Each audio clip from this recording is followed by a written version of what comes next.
If you struggle with your blush application, then this video is for you. My name's Anna, I'm a Boston makeup artist, and in this video I'm just going to show you how to place your blush, how to blend it out, how to troubleshoot anything, and how to just get this perfect flush on your cheeks. So I hope you enjoy the video and let's get into it. Just done foundation and concealer, no bronzer or anything, so we are looking a little flat, need some dimension.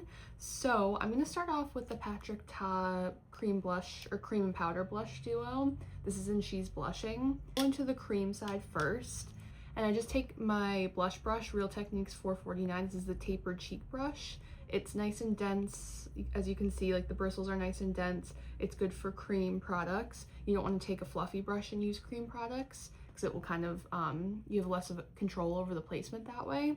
So I'm just going to dip my brush into my cream palette very lightly. Really coat those bristles. Make sure you get enough product.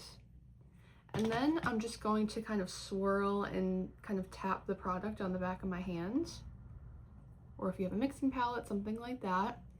And for the blush placement, so I like to start up a little bit higher, because if you kind of place it too far down, you might start to drag it down and then it'll drag your face down. So I kind of like to go, let's say, straight below, like right below the end of my brow tail.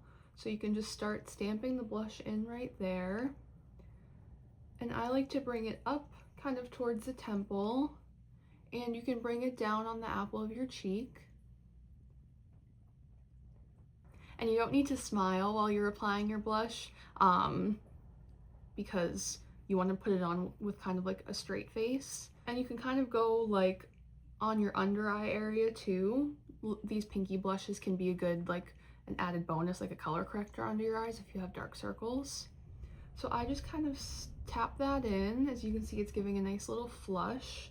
And then what I'll do is kind of tap it right into my hairline and kind of bring it up to my temple a little bit.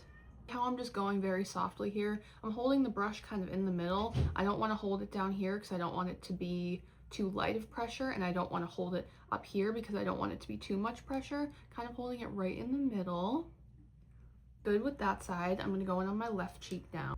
And notice how I'm doing these tapping motions. I'm not like sliding the blush on or doing these like vigorous, like aggressive movements. It's really light.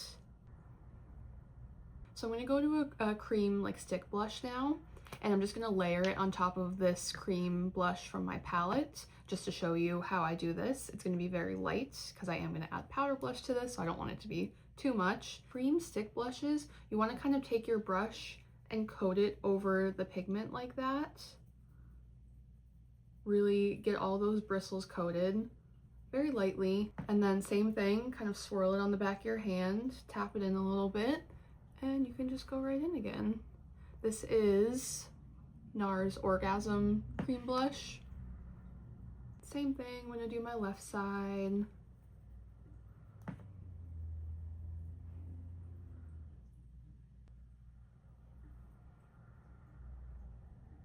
So a lot of times with these cream blush sticks, I see people just like swipe it directly onto their face.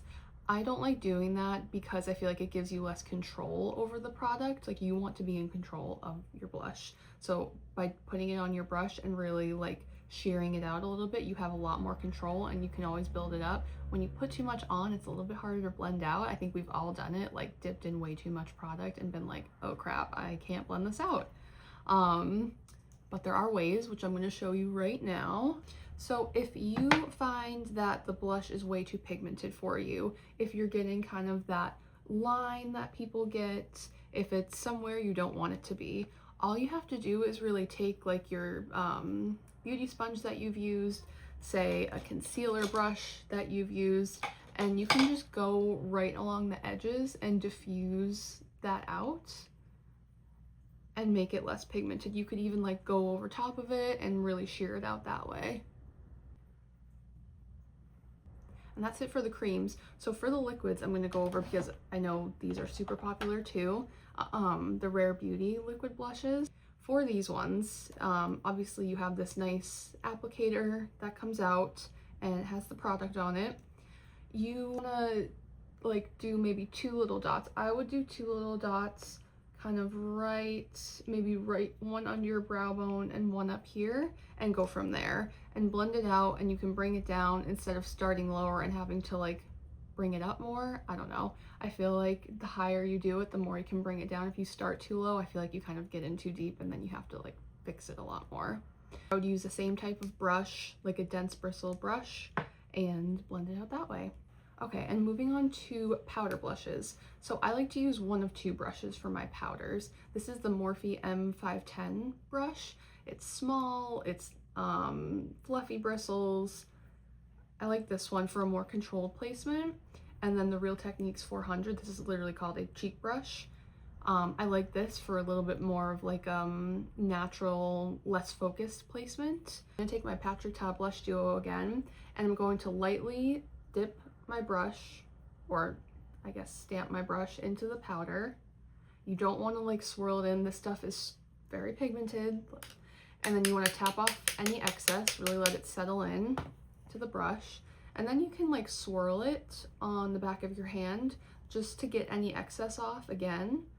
Then you can really just go over where that cream blush was placed and just kind of pat it on. Again, no swiping, none of those motions. And notice how I'm holding the brush this time. My fingers are at the very end because I don't want to like really pack it on this way. And you can like do little swirling motions. You can just go like that. You can do like little tiny back and forth like that. I like doing powder over cream or liquid blush because I feel like it really sets it and makes it last longer. Blush is one of the first things to go after you've done your makeup. So I tell a lot of clients too, like it might look super blushy, but A, it's going to show up in pictures, and B, it's going to fade. So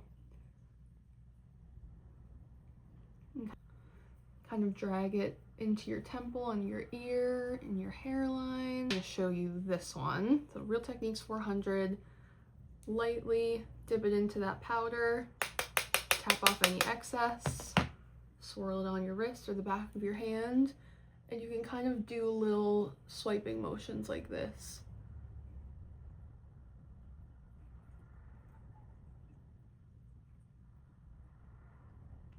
And then what I like to do to kind of finish off my blush placement and make it more cohesive with this brush specifically, I like to go just kind of over my forehead super lightly,